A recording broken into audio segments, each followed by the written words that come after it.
I'm going to live in this high-rise apartment with my mom. I want a divorce.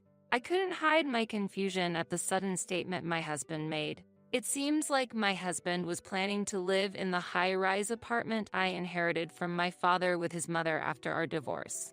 I wonder what he's thinking. I have had my share of frustrations regarding my husband ever since our marriage. Yet, I never considered divorce because there were aspects of him I respected. However, I never dreamt he would suggest starting a life with his mother in the home I inherited. As I stood dumbfounded, my husband, with a condescending smile, said, "I'll divorce you and just take this property." I must be really lucky. Seriously. The moment I saw his unpleasant smile, my love for him completely vanished. My name is Stacy. I'm a 28-year-old office worker. I managed to join the company I've long admired as a new graduate and have been vigorously working ever since. People often say, "You're a typical career woman." Being devoted to my job, I had never experienced a serious relationship, and neither was I particularly keen on marriage, thinking that living alone wasn't such a bad idea. Yet, a turning point in my life came. One day, my father called me with an unexpected proposition. "Stacy, you're 28 now. How about trying matchmaking?" I received an offer from someone I owe a favor to. "What, matchmaking? I think I'll pass. I still want to work." I was surprised and declined immediately as I had never considered matchmaking. "Don't say that. Why not try meeting him just once? If you find a nice partner, I'll also be able to rest assured. I want to see you as a bride." How can I refuse if you put it like that? Fine.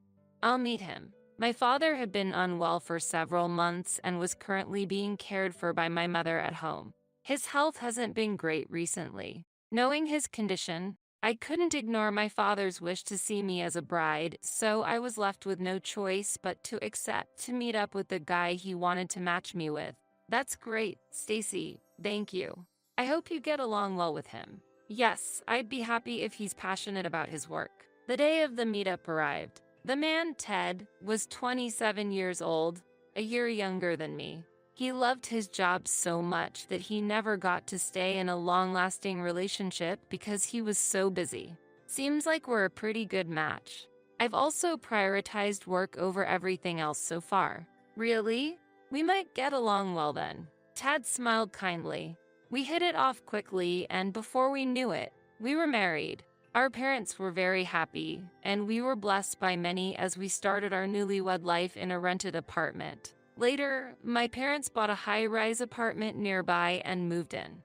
It was challenging for them to live in the countryside. Having my parents close by was better for frequent visits and immediate support, so I was pleased they decided to move into the high-rise apartment. 2 years had passed instead, and I got married. Our marriage, which started off smoothly, gradually began to face troubles. The issue was Ted's growing fondness for his mother, frequently inviting her over without discussing it with me. I wanted to spend quiet weekends after a busy week, but Ted started inviting his mother over without consulting me. His mother lived about a 10-minute drive from our place, and she had been living alone ever since my father-in-law passed away 5 years ago. While he initially didn't invite his mother frequently, he recently started to invite her over every week. "Oh, right. My mom is coming over today." When Ted casually mentioned it, I couldn't hold back any longer. "What, again?" "But she was here last week and the week before. I wish we could spend some time alone occasionally."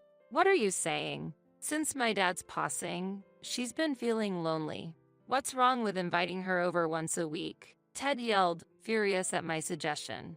I might have accepted the weekly visits if his mother were kinder, but every time she would come over, she would take groceries and household items without even asking. Even when I protested, "It bothers me when you take things without permission," she would respond, "Don't be so stingy. You're working, no?" and dismissed my concerns. Furthermore, she criticized every little thing, from a speck of dust in the corner to the seasoning of my cooking, and would always be critical of how I managed household chores. What was worse was, she did these things out of Ted's sight, which made the problem even more serious. Ted thought of his mother as someone who, despite her sad fate of losing her spouse, lived a modest life alone.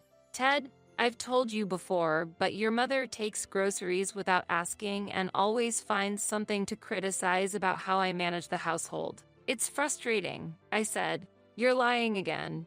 My mom would never do such a thing. Stop belittling her. Ted shouted back, clearly angry. No matter how much I explained, Ted refused to listen. He loved his mother dearly and trusted her completely. Because of this ongoing situation, my affection for Ted had gradually faded. However, aside from the issue with his mother, Ted was rational. He was dedicated and diligent in his work, respected by his colleagues and subordinates, and often received calls for work-related consultations. I, too, am someone who dedicates herself to her work, so I appreciated Ted's work ethic. Although his company wasn't very large and his salary wasn't high, he worked hard and earnestly there. This respect for him prevented me from considering divorce at that time. But around the same time, my father, who had been dealing with health issues for a long time, passed away. He left this world quietly, as if he just fell asleep. After the funeral and when things had settled down, my mother decided to use the inheritance to move to a quiet apartment in the suburbs. And so, I inherited the high-rise apartment. The high-rise apartment was more conveniently located near the station than our current one. That evening, I proposed to Ted that we move there. I've inherited the high-rise apartment where my parents used to live.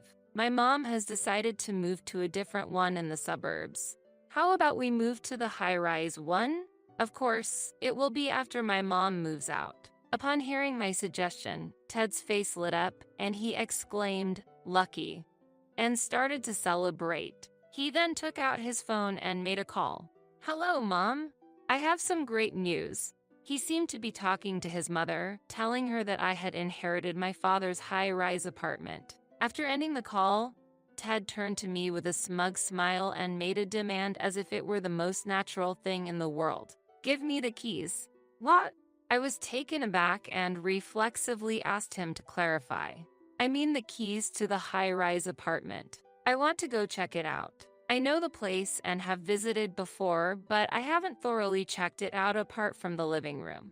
I'll just go and see." "What are you planning?" "My mom is still there. What if you disturb her by suddenly showing up? Besides, it's already late." I felt an ominous premonition about Ted's high spirits. "Oh, right. Your mom is still there. Let's at least look at it from the outside then." I didn't understand his urgency, but Ted couldn't wait and I ended up accompanying him. The high-rise apartment was about a 15-minute walk from our current one. On the way there, the uneasiness I was feeling didn't subside. The reason for my uneasiness was Ted's unusually excited demeanor since learning I inherited the high-rise apartment, which seemed somewhat creepy. His eyes seemed to glow with ambition. Still, I tried to convince myself it was just my imagination. Standing in front of the high-rise apartment and looking up at the 40-story building, Ted exclaimed in amazement. "Wow, looking at it again, it's really big. Living here would be." And all of a sudden, he made an unbelievable statement. "I'm going to live in this high-rise apartment with my mom. I want a divorce." I couldn't hide my confusion at the sudden statement my husband made. I had a feeling that Ted was eyeing the high-rise apartment, but I never expected him to bring up divorce. It seems like my husband was planning to live in the high-rise apartment I inherited from my father with his mother after our divorce. I wonder what he's thinking. I have had my share of frustrations regarding my husband ever since our marriage. Yet, I never considered divorce because there were aspects of him I respected. However, I never dreamt he would suggest starting a life with his mother in the home I inherited. As I stood dumbfounded, my husband, with a condescending smile, said, "I'll divorce you and just take this property." I must be really lucky. Seriously. The moment I saw his unpleasant smile, my love for him completely vanished. I was taken aback by his statement but responded calmly, "Ted, it seems you might be misunderstanding something, but inheritance doesn't automatically go to the spouse." What are you talking about?" Ted laughed as if he didn't understand my words at all. I mean, this high-rise apartment is something I inherited, so it can't become yours. Inheritance laws don't apply to shared property. Even when I explained again, Ted said, "That's a joke. I won't believe such a lie." Okay, I was just perplexed. I didn't think he would be such a difficult person to talk to.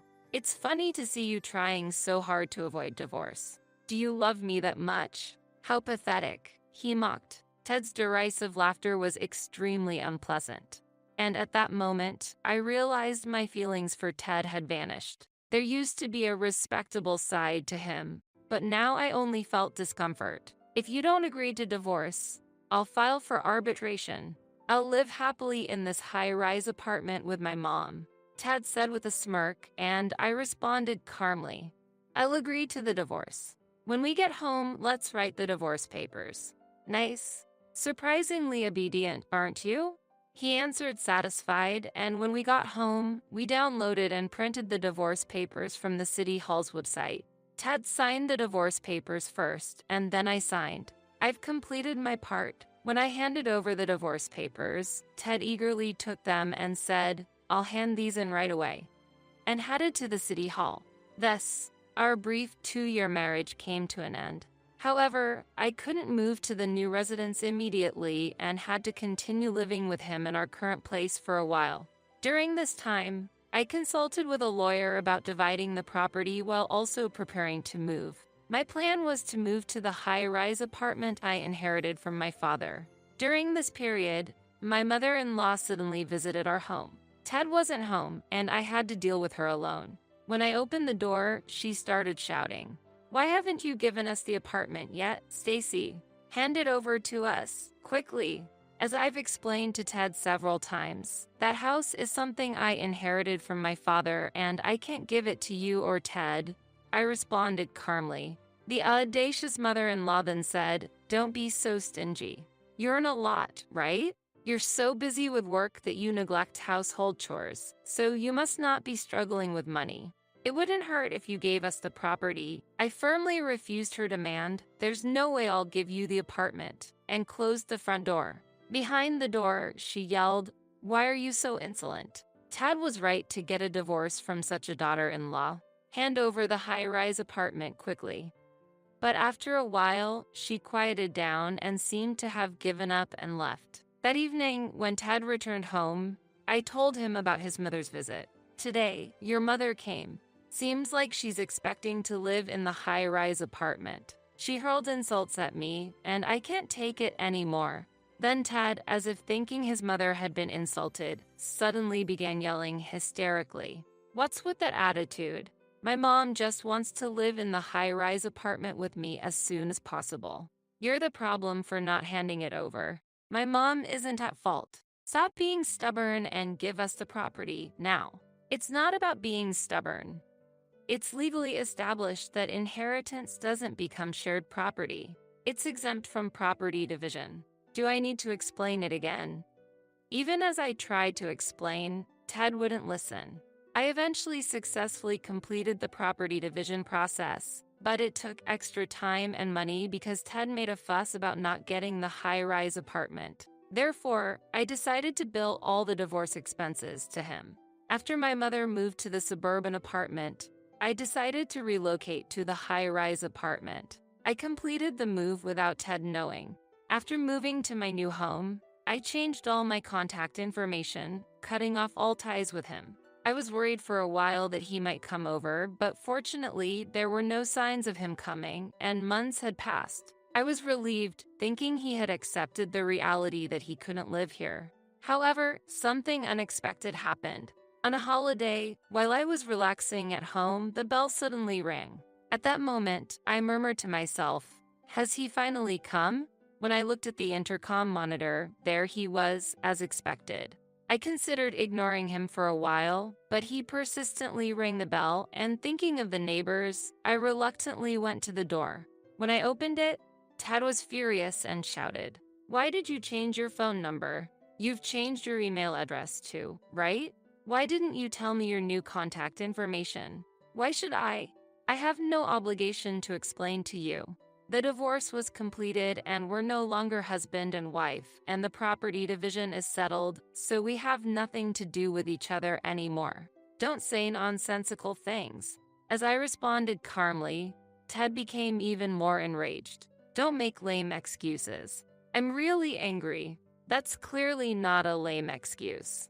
Having a reasonable conversation with him was impossible and it gave me a headache. Ted continued to shout as if he was about to pounce me. Why can't I have this property? Because of that, I've been laughed at by my friends.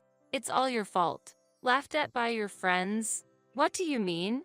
When I asked, Ted was silent for a while before starting to speak slowly. Seems like he had bragged to his friends about having bought a high-rise apartment when we filed for divorce and I inherited this property. Envied by his friends, Ted didn't want to hear anything about how the property division didn't allow him to get the apartment and mistakenly thought that if he kept fighting, he would eventually obtain it. Even so, I've been scorned and ridiculed by my friends as a braggart for not living in the high-rise apartment, and my mother is pressuring me about when we can move in. You're responsible for this situation. Hearing Ted's complaints, I was just astonished and lost for words.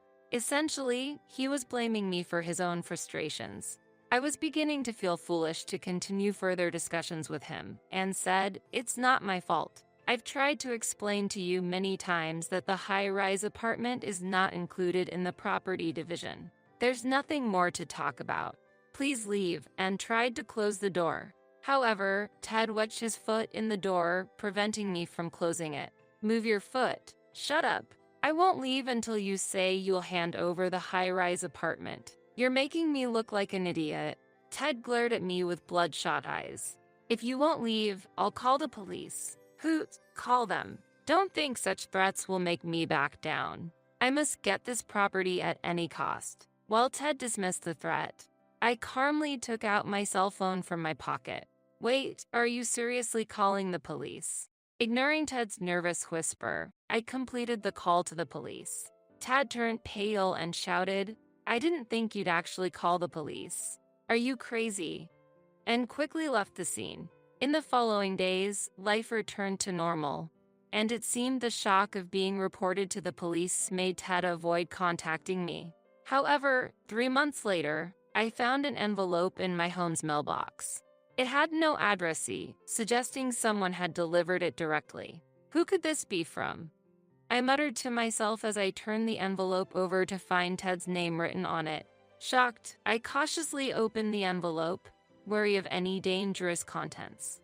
Inside were 3 letters, written in Ted's handwriting, detailing his recent circumstances. The letter began as follows: "To Stacy, since I can no longer reach you, I am honestly sharing my current situation through this letter. Please read it to the end."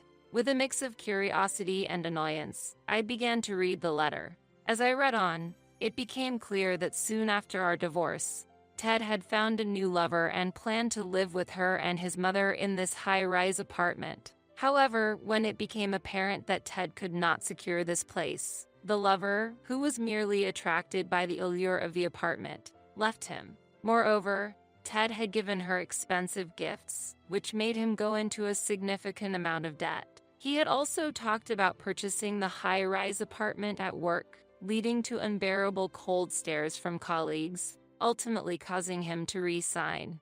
It appeared that his mother, who had been counting on living in the high-rise apartment, had been spending extravagantly and was now facing tough times without the expected support from Ted. The letter concluded with "I have laid everything out honestly. So, please, I'm begging you, could you lend me some money? Just $10,000 would be enough. If you wish, we could even consider starting over." I had no intention of replying or reconsidering our relationship. Ted's assertive demeanor throughout the letter only elicited a sigh from me. It seemed that Ted was in a dire situation and had reached out to me for financial aid. I tossed the letter into the trash and immediately headed to the real estate agent. Given the possibility of Ted showing up at my current place and not wanting to receive such bewildering letters again, I decided to sell it, although it was a place I had inherited from my father, making me feel somewhat guilty. I believed my father would forgive me if it were for my happiness. My mother also agreed with my decision. I then proceeded to purchase another high-rise apartment, one with an even better location, which admittedly was quite expensive. However, thanks to my hard work and savings, I didn't hesitate to splurge on it. Of course, I didn't share my new address with Ted, so now I was finally able to live with peace of mind. I resolved to focus on my work again, renewing my commitment to my career.